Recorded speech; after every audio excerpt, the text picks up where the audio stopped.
बिस्मिल्लाहिर्रहमानिर्रहीम। अस्सलातु वस्सलामु अलैका या सय्यदी या रसूल अल्लाह व अला आलिका व अस्हाबिका या सय्यदी या हबीब अल्लाह।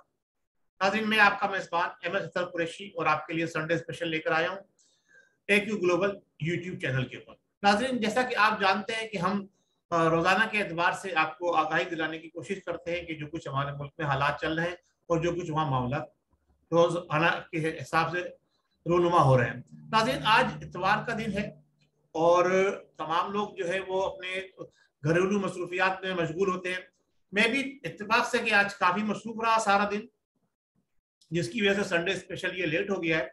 और बहरहाल जो भी कुछ है मैं आपकी खिदमत में हाजिर हूँ। नाज़रीन, मैं ये चाहता हूँ कि हम हर उस टॉपिक पर बात करें जो अवामी उमंगों के मुताबिक हो, यानी जिस पर आवाम चाहती है कि उस पर बात की जाए वो टॉपिक हो। तो आज मैं बात करूंगा महंगाई के हवाले से। मैं यहाँ पर आपको सबसे पहले ये बात बताता चलूं कि मैं ओवरसीज पाकिस्तानी हूँ। मैं पिछले तकरीबन ये कह लें 25 साल से नहीं तो 20 साल तकरीबन पूरे हो गए कि मुस्तकिल तौर पर जो मैं पाकिस्तान से बाहर हूँ। बीच में 1-1.5 साल का अरसा मैंने पाकिस्तान में गुजारा, उसके बाद फिर मैं पाकिस्तान से बाहर आया। आना जाना रहता है, लेकिन जो है ज्यादातर मेरा टाइम जो गुजरा है वो ओवरसीज यानी पाकिस्तानी की हैसियत से ही मैं आपसे मुखातिब होता हूँ और गुजरा है। तो आज हम बात करेंगे उस महंगाई के हवाले से जिस पर हमारी ये मौजूदा हुकूमत तकरीबन 3.5 साल का अरसा गुजरने के बावजूद कोई कंट्रोल नहीं कर सकी और ये कहती है कि जनाब दुनिया भर के अंदर महंगाई है। तो मैं थोड़े से आपके सामने फैक्ट्स एंड फिगर पेश करने की कोशिश करूंगा। मैं पिछले तकरीबन 13 साल से कुआलालंपुर में हूँ, मलेशिया के अंदर। दूसरे ममालिक में भी जाना आना रहा है और वक्तन वक्तन मेरे विजिट भी होते रहते हैं, लेकिन जो हालात मैंने यहाँ पर असिस्ट किए हैं, सबसे पहली बात तो जो मैं आपको बताऊंगा वो बड़ी अहम बात ये है। वो नुक्ता क्या है? वो नुक्ता ये है कि मलेशिया के अंदर अगर आप हैं मौजूद तो एक चीज की आपको बड़ी बेफिक्री है कि आप सुकून से सो रहे हैं, सुकून से उठ रहे हैं और रास्ते में अगर जा रहे हैं आपको तो आपको ये डर नहीं है कि खुदा ना खास्ता कोई कनपटी पे जनाब अली आपके बंदूक रख के अभी आपका मोबाइल छीन लेगा या 200, 500 या 2, 4, 5 हजार के लिए आपकी जान ले लेगा। तो अल्लाह का शुक्र अदा करता हूँ, उस रब की बड़ी करम नवाजी है। तो यही सबसे बड़ी अहम सहूलत यहाँ पर है। अब इसके बाद आप बात कीजिए, मैं बिजनेस कैटेगरी में आता हूँ, लेकिन मैं मजदूर तबके से भी मेरा बहुत करीबी लिंक है। तो हमारे यहाँ जो हमारे हुक्मरान फिगर्स और फैक्ट्स पेश करते हैं उस पर मैं बात करूंगा कि अब मैं एक छोटी सी मिसाल देता हूँ आपके पास कि हमारे यहाँ जो मिनिमम जो सैलरी पैकेज है, एक जिसे कहते हैं ऑफिस बॉय का या एक जिसे कहते हैं कि ऑफिस क्लीनर का, वो कम से कम उसकी तनख्वाह जो है माना 1200 रुपए है।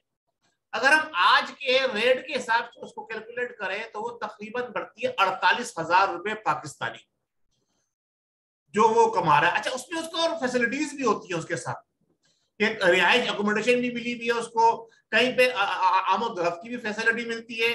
ये मैं आपको बिल्कुल लोएस्ट से लोएस्ट बता रहा हूं। और जो मजदूर है उसकी तनख्वाह, जो मजदूर की दिहाड़ी है उस पर जो सबसे नीचे दर्जे की दिहाड़ी है ना मजदूर की, वो कम से कम जो है वो 50 रिंगिट यानी 2000 पाकिस्तानी रुपए कम से कम। बिल्कुल जिसे कहते हैं ना बिल्कुल 5-8 घंटे की जॉब, ये कम से कम की मजदूरी की बता रहा हूं आपको वैल्यू कितने, 2000 पाकिस्तानी रुपए। अब 2000 को मल्टीप्लाई बाई अगर हम 30 करते हैं तो ये बनते हैं 60,000 रुपए। तो ये फीकस यहाँ पे आमदनी है। अच्छा, और मजदूरी में अगर हम हाई कैटेगरी के मजदूर पे जाए जो हैवी ड्यूटी काम करते हैं तो उनके तकरीबन 4,000 3,500 महीना पर डे बनते हैं। और आपने देखा होगा कि हमारी मौजूदा हुकूमत बार बार ओवरसीज पाकिस्तानियों से रिक्वेस्ट करती रहती है कि जनाब अली आप पाकिस्तान के लिए कुछ ज़र मुबादला वहां से भेजें और हम इस पर जनाब अली आपको फैसिलिटीज प्रोवाइड करेंगे, सहूलत प्रोवाइड करेंगे, बहुत सारी चीजें वगैरह है। रोशन डिजिटल अकाउंट वगैरह भी खोले गए, बहुत सारे इसीलिए खोले गए कि ये देखने में आया कि ओवरसीज के अंदर पाकिस्तानी जो है अच्छी आमदनी हासिल कर लेते हैं। एक तरफ तो ये सूरत हाल है, दूसरी तरफ हमारे प्राइम मिनिस्टर और हमारी हुकूमत के तमाम जिम्मेदारान बार बार का ये रोना रोते हैं कि जनाब अली जो महंगाई दुनिया में महंगाई बढ़ी। अच्छा, अब आइए अब आप में चीजों के तनाज़ुबत से आपसे बात करता हूँ। पेट्रोल, सबसे अहम चीज पेट्रोल है। पेट्रोल जो है हमारे यहाँ वो 2 रिंगिट का यानी तकरीबन ये समझ लें 40 और 40 80, आप 5-10 रुपए और ऐड कर ले, 90 रुपए कर ले। 90 रुपए के अंदर हमारे पास जो है वो पेट्रोल हमें मिलता है रिटेल के अंदर, जो हम अपनी गाड़ी में डलवाते हैं, जो हाई ऑक्टेन पेट्रोल है, जो थोड़ा लो कैटेगरी का वो कम है, तो 90 रुपीज के अंदर रिटेल के अंदर। अब आप आए, हम बात करते हैं ऑयल की, खाने का ऑयल। ये आप कह सकते हैं आपकी पैदावार मलेशिया के अंदर होती है, 3 ग्राम सस्ता है, पेट्रोल सस्ता है, पैदावार मलेशिया होती है, लेकिन मैं इसका तजिया पेश करता हूँ। मलेशियन गवर्नमेंट जो खाने का ऑयल मलेशियंस को देती है सब्सिडी के साथ, वो सिर्फ 100 रुपीज पर लीटर पर केजी के लिए आप है, और जो वो यहां से एक्सपोर्ट करने का जो अलाउ करती है, पिछले 6 माह में जो रेट बढ़ा है वो इंतहाई हाई लेवल पर है। इस इंतहाई हाई लेवल के बाद भी अगर आप उसको कैलकुलेशन करें, तो हम जो यहाँ से भेजते हैं C&F पाकिस्तान, अगर जो जाता है ऑयल, वो हार्डली 200 रुपए पाकिस्तानी पड़ता है। सही है, कितना? 200 रुपए पर लीटर। अब आप ये देखिए कि उस 200 रुपए पर लीटर पर गवर्नमेंट कितना टैक्स लगाती है। 45% गवर्नमेंट जनाब क्लियरेंस चार्जेस और टैक्स लगाती है ऑयल के ऊपर, तो यानी 45% का मतलब ये होगा तकरीबन 100 रुपए। तो अब वो 100 रुपए जो है वो कहां जाते हैं? फिर इसी तरह ऑयल जब बल्क में खरीदा जाता है तो उसकी प्राइस कम होती है। जो पाकिस्तानी गवर्नमेंट इस वक्त ऑयल बैरूनी दुनिया से खरीद रही है, वो हार्डली पाकिस्तान पहुंचकर उनको अगर पाकिस्तानी रुपए में कन्वर्ट किया जाए तो 70-75 रुपए पड़ता है, बल्क में लिया जाता है ना। इसलिए चले आप ट्रांसपोर्टेशन चार्जेस वगैरह ये लगा के उसको कर लें, 70-80 कर लें, 90 कर लें, लेकिन 100 रुपए से ऊपर तो आपको तेल नहीं बेचना चाहिए। अगर आप 100 रुपए बेचते हैं तो इसका मतलब ये है कि आप तकरीबन 50 रुपए पर लीटर पर आप जो है ऑयल के ऊपर पैसे कमा रहे हैं। अच्छा, वो सिर्फ के पब्लिक से कमा रहे हैं, बल्कि तमाम इंडस्ट्री से जो ऑयल इस्तेमाल कर रही है, फर्नेस, यानी जो हमारे जो बड़े बड़े प्रोजेक्ट चल रहे हैं, जो जिससे इलेक्ट्रिसिटी पैदा की जाती है, जिससे जनाब अली रेलवे डिपार्टमेंट चल रहा है, पाकिस्तान इंटरनेशनल एयरलाइन चल रही है, वहां से भी गवर्नमेंट पैसे कमा रही है। मजे की बात देखिए, अगर इसको कैलकुलेशन सिर्फ एक ही आइटम को कैलकुलेट किया जाए तो ये जनाब अली रोजाना के एतबार से अगर हम कैलकुलेट करते हैं तो तकरीबन इसमें, अगर हम मुबालगा आराई से मैं काम नहीं ले रहा, तो कैलकुलेशन बता रहा हूं मैं आपको, तो तकरीबन 1 अरब रुपया से ज्यादा पाकिस्तानी, कितना? 1 अरब रुपए से ज्यादा पाकिस्तानी गवर्नमेंट जो है वो आम सारिफ से पेट्रोल की मद में रोजाना की बुनियाद पर टैक्स लेती है। तो अगर इसको महीने पे लेके जाएं तो कितना बन गया? 30 अरब रुपये। इसी तरह से जो ऑयल जो इंपोर्ट करती है पाकिस्तान गवर्नमेंट, उसके ऊपर ड्यूटी जो लेती है, वो भी अगर महीने में कैलकुलेशन किया जाए तो वो भी अरबों रुपए में बनता है। इसके अलावा दूसरी चीजें जो बैरूनी दुनिया से इंपोर्ट की जाती है, उस पे ऊपर जो गवर्नमेंट ड्यूटी लेती है, अगर उसको भी कैलकुलेट किया जाए तो वो भी अरबों रुपए में बनता है, और अगर हम सालाना पे जाए तो वो खरबों रुपए बन जाता है।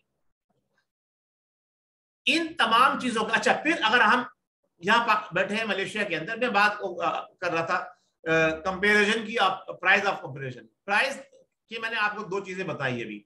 अच्छा, जो एक्सपोर्ट करने का ऑयल है वो भी मैंने बता दिया आपको, जो लोकल गवर्नमेंट दे रही है वो ये भी बता दिया मैंने। इसके बाद चीनी जो है वो 90% मलेशियन गवर्नमेंट इंपोर्ट करती है, लेकिन उसका रेट भी 100 रुपए से ऊपर नहीं है पर केजी। और दूसरी भी बहुत सारी ऐसी चीजें हैं जो मलेशियन गवर्नमेंट इंपोर्ट करती है, लेकिन उसके रेट का आप तनासुब देखें तो वो ये, हाँ, खाने पीने की चीजों में कुछ चीजें यहाँ महंगी है। मिसाल के तौर पे मैं एक मिसाल देता हूँ, एग्जाम्पल के तौर पर हम रोटी लेते हैं, हमारे यहाँ रोटी 40 रुपए की है, कितने की? 30 रुपए की है, ये आप लोग बेहतर जानते होंगे जहां जिस तरह से लेते हैं। यहाँ वो रोटी जो है, एक रोटी एक नान जो है वो 80 रुपए में मिलता है, ठीक है, पाकिस्तानी कैलकुलेशन के मुताबिक 2 रिंगिट का मतलब 80 रुपए में मिलता है, तो वो थोड़ा सा महंगा पड़ता है। लेकिन अगर उसकी मुनासबत से अगर हम जाए सिर्फ खाने की तरफ, तो खाना जब हम सालन जो लेते हैं वो कंपेयर टू पाकिस्तान, वो यहाँ थोड़ा सस्ता पड़ता है। अब ये तमाम चीजें जो है, अगर हम इस पर हम कैलकुलेशन करें तो हुकूमत की जो ये बेवक्त की रागनी है कि जनाब अली दुनिया भर में महंगाई, हम क्या करें, वो इसको मैं मिसाल ये दूंगा, नाच ना जाने आंगन टेढ़ा। गुड गवर्नेंस की बात यह है कि यहाँ किसी की मजाल नहीं है कि जो गलत पार्किंग कर दे, रोड पे गलत जगह गाड़ी खड़ी कर दे और गलत जनाब अली तरीक़ेकार से जनाब अली वो आप अपनी जिंदगी गुजारे। तो गवर्नमेंट उसको हर किस्म की फैसिलिटी भी देती है, सहूलतें भी देती है। कोविड के दौरान उन्होंने गवर्नमेंट ऑफ मलेशिया ने ना सिर्फ ये कि मलेशियंस को बल्कि दीगर कौमों से ताल्लुक रखने वाले ओवरसीज जो लोग थे यहाँ पर एम्प्लॉयज, उनको भी उन्होंने फैसिलिटीज दी।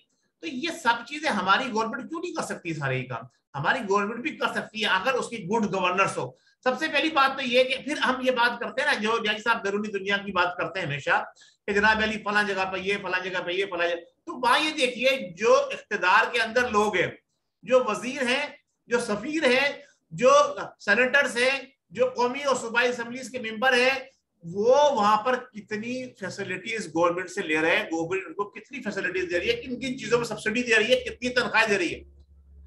तो हम बात जब करते हैं ऊपर लेवल की तो जनाब अली हम खामोश हो जाते हैं, हमारे लफ्ज सिल जाते हैं, क्योंकि वहां तो ये कोई फैसिलिटी है ही नहीं। वहां तो ये 50-50 गाड़ियों का कॉन्वॉय है ही नहीं।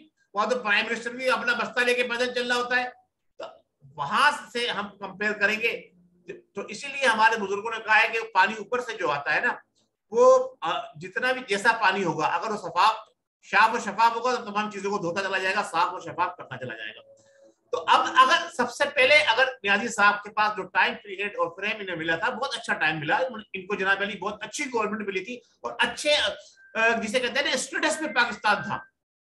तकरीबन पाकिस्तान जो है वो बहुत अच्छे स्टेटस में था और पाकिस्तान जो है वो उसकी ग्रोथ रेट थी 6 से ऊपर। अब क्या है वो आपके सामने। अब इसके बावजूद अगर ये कुछ नहीं कर सकते तो इसका मतलब ये कि पाकिस्तानी जो गवर्नमेंट जो है वो नाहल और नाकारा साबित हुई है। और भी अगर हम चीजों की कंपेयर करेंगे दुनिया भर से तो हमें पता चलेगा कि मैंने आपको छोटी सी 2 मिसालें दे दी। मजदूर की तनख्वाह डेली और उसके जो उसको जो खाने पीने की चीजें जहाँ मिलती है और जो यहाँ पेट्रोल और घी और चीनी वो इस्तेमाल करता है, आटा दाल चावल जो इस्तेमाल करता है। हाँ, चावल इंपोर्ट होता है मलेशिया के अंदर 80%, और जो बरनास उनका इदारा है वो इंपोर्ट करता है। पाकिस्तान से भी मिलियन टन के हिसाब से यहाँ राइस आता है, लेकिन वो राइस पाकिस्तान के अंदर जो उसकी प्राइस है, अगर आप बासमती राइस लेने जाए तो उसी प्राइस पर यहाँ पर मिल रहा है। यानी गवर्नमेंट इंपोर्ट भी कर रही है और उसके ऊपर जनाब अली उसी प्राइस पे, जिस प्राइस पे पाकिस्तान में बेचा जा रहा है, उसी प्राइस पे पाकिस्तान में बिक रहा है, यहाँ मिल रहा है मलेशिया में। तो इसका मतलब ये है कि गवर्नमेंट जो है वो जो सब्सिडीज दे रही है वो इंपोर्टर्स को भी दे रही है और वो उन लोगों को दे रही है जो आम जरूरत के इस्तेमाल की चीजों को मलेशियंस आवाम के लिए बाहर से ला रहे हैं। तो हमारे यहाँ इसके उलट जा रहा है। हमारे यहाँ गवर्नमेंट उन लोगों को फैसिलिटीज देती है, उन लोगों के जनाब अली पेट भरती है कि जो ऑलरेडी पेट भरे हुए हैं। अब अगर जो हुकूमत इस वक्त मौजूद है उसके अगर हम कहें पिछली हुकूमतों को छोड़ दें, हम उस हुकूमत की बात करें जो मौजूदा हुकूमत है, उसके जो बुलंदबान दावे थे वो इन तमाम चीजों को कंट्रोल करने थे। लॉ एंड ऑर्डर को कंट्रोल करना था, चोरी को रोकना था, जनाब अली हर किस्म के ऐसे कामों को रोकना था जो मुल्क के लिए नुकसानदेह साबित हो। लेकिन हमेशा से जो है गवर्नमेंट फैक्ट एंड फिगर जो है वो अवाम के सामने रखती है और जो है वो अवाम को धोखा देने की पिछली गवर्नमेंटें जिस तरह करती रही, नियाजी साहब ने उनके खिलाफ एहतजाज किया, पूरी कौम उनके साथ खड़ी हुई और इस गवर्नमेंट ने भी आने के बाद वही किरदार अदा किया जिस तरह से माजी की गवर्नमेंटें किरदार अदा करती रही थी। ना सिर्फ इस पे मैं इत्तेफाक करूंगा बल्कि इसने उनसे ज्यादा इस 3.5 साल दौर के अंदर पिछली तमाम गवर्नमेंटों के जो दौर गुजरे हैं उनसे ज्यादा, उनसे कई गुना जो कर्जे ज्यादा लिए और डेवलपमेंट के हिसाब से इन्होंने अब तक कुछ नहीं किया। मिस्टर डैम जो है वो भी गायब है और दूसरे मामला भी गायब है। जो इन्होंने थोड़े से काम किए हैं वो भी उसके पोल खुलते जा रहे हैं। वो रफाई इदारों के जिम्मेदारान ने अब बोलना शुरू कर दिया है कि वो जनाब हमने तो सब कुछ अपनी जेब से किया, हमें हुकूमत ने क्या दिया। तो अब ये जब सूरत हाल है तो अब आप ये देख ले, मैंने पहले भी कहा था कि और आज भी ये बात कहने जा रहा हूँ कि शेरवानी की तैयारी शुरू हो चुकी है और इस दफा जो शेरवानी जो पहन के आएंगे केयर टेकर वजीर आजम साहब वो ब्लू कलर की होगी। यहाँ तक हमारी मालूमात है कि ब्लू कलर का कपड़ा दो जगह पे दे दिया गया है, सिंध में भी दे दिया गया है, केपीके में भी दे दिया गया है कि भाई आप शेरवानी तैयार कर ले, किसी वक्त भी आपको जो है कॉल किया जा सकता है। तो अल्लाह तबारक व तआला से हम दुआ करते हैं कि अल्लाह ताला हमारे मुल्क के वतन पाकिस्तान की हिफाजत फरमाए।